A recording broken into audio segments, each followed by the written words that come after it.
قناة الأستاذ نفوري لتوثيق الأنشطة والندوات الثقافية. كل ما هو جديد ومفيد عن الأدب والشعر العربي. لا تنسوا الاشتراك في القناة وتفعيل زر الجرس ليصلكم كل جديد. Monsieur le Président de séance, c'est tout un bonheur d'être devant une Africaine et une Juive marocaine que nous aimons beaucoup, parce que c'est la première fois qu'elle nous parle de la vie des musulmans, des juifs marocains, comme vous dites. C'est la même chose, comme on dit. Je suis vice-président de l'association Boulgrec, mais aussi vice-président de l'association marocaine de soutien à la lutte palestinienne, qui a été créée en 1968. Et c'est elle qui traduit le soutien populaire du peuple marocain avec le peuple palestinien depuis sa création, avec toutes les marches que vous avez connues et tout ce que nous faisons pour ce peuple palestinien comme soutien politique, diplomatique, mais aussi matériel et humanitaire, comme le fait Sa Majesté en tant que président du comité Al-Quds et de l'agence Beit Al-Quds pour les Palestiniens qui résident à Al-Quds, Jérusalem, comme on dit. Je voudrais partir de ce terme coexistence,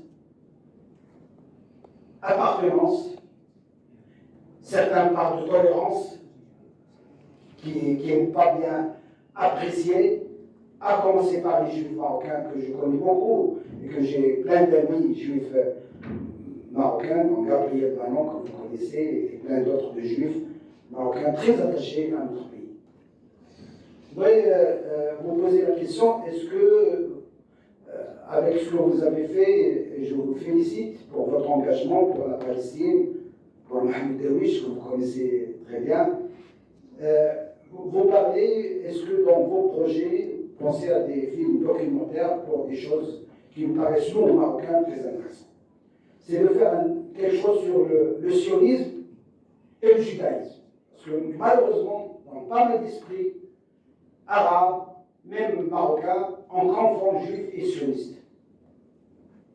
Par certains qui le diffusent partout, et ça dénature complètement la question palestinienne. Alors qu'il y a une grande différence entre sionisme en tant qu'occupation, idéologie,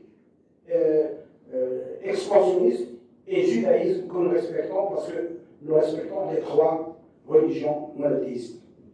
Et faire quelque chose sur des réfugiés palestiniens, les plus de 6 millions, puisque vous parlez de perdants.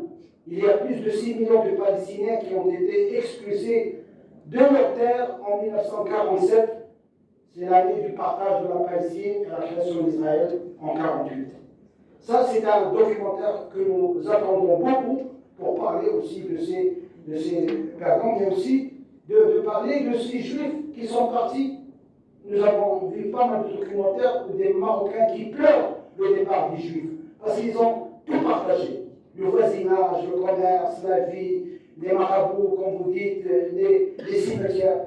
Et ça, je pense que c'est très important pour nous si vous faites ça. Et une troisième proposition, c'est sur Jérusalem, sur Al-Quds, qui est la ville sainte et qui est le symbole de la coexistence entre les trois religions. Parce que j'avais l'occasion de visiter la Palestine occupée sur invitation de son président, et j'ai vu de mes propres comment la mosquée de Al-Quds, comment il y a une coexistence entre les juifs, les musulmans et les chrétiens.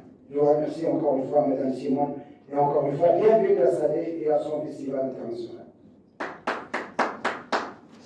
C'est tout un programme. Oui,